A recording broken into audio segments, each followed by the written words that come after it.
sa znova k tým školským akciám a informovaných súhlasov, kde sa podpisujete na začiatku tohto školského roka 2024/25. Po aktualizácii 1. septembra 2024 došlo k totálnemu chaosu. Ani samotní riaditelia totižto neovládajú školský zákon. Ale vy svojím podpisom potvrdzujete, že ste si vedomá dôsledkoch svojho podpisu. Vy vlastne svojím podpisom potvrdzujete, že ovládate práve tento zákon, tento odstavec, toto písmenko. No, ruku na srdce, koľký z vás viete? Ani ja neovládam celý školský zákon, nemám ho uložený v hlave. Niektoré písmenka odstavce poznám, lebo som ich účelovo vyhľadávala a teraz aj porovnávala po aktualizácii, či tam niečo nenápadne nevložili. No a porovnávať staré s novým zákonom to dá fakt zabrať. Pôsobili taký chaos, že ja si kladiem otázku, aký to malo význam. Odpoveď si dajte sami. Minule sme si prebrali paragraf 30, odstavec číslo 5. S tým, že v minulosti sa nachádzal pod odstavcom 7, napriek tomu stále takéto súhlasy bežia. Tento už neexistuje. Takisto na EduPage prišli informované súhlasy s paragrafom 33 odstavec 12. Ten je však určený pre stredné školy. No a pýtali ste sa ma v paragrafe 2, ako súvisí so školskými akciami písmenko Y.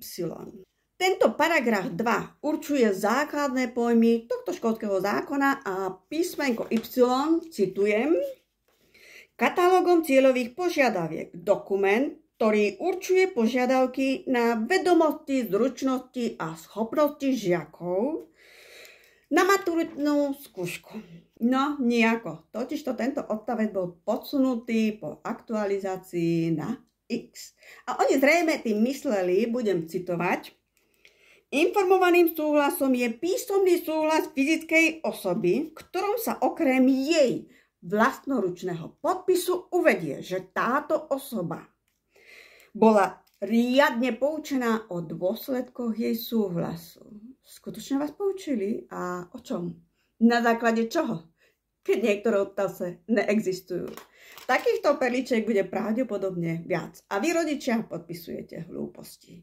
No a povedzte mi, drahí rodičia, či máte dôveru voči takýmto riaditeľom, ktorí vám podsunú na podpis čokoľvek, čo im posunú? Neviem, ministerstvo alebo nejaký úradník. Ste si istí, rodičia, že sa na týchto školách nevyskytne taký kultúrny zážitok? Ja sa nebudem vyjadrovať čo, pretože slušne sa to nedá.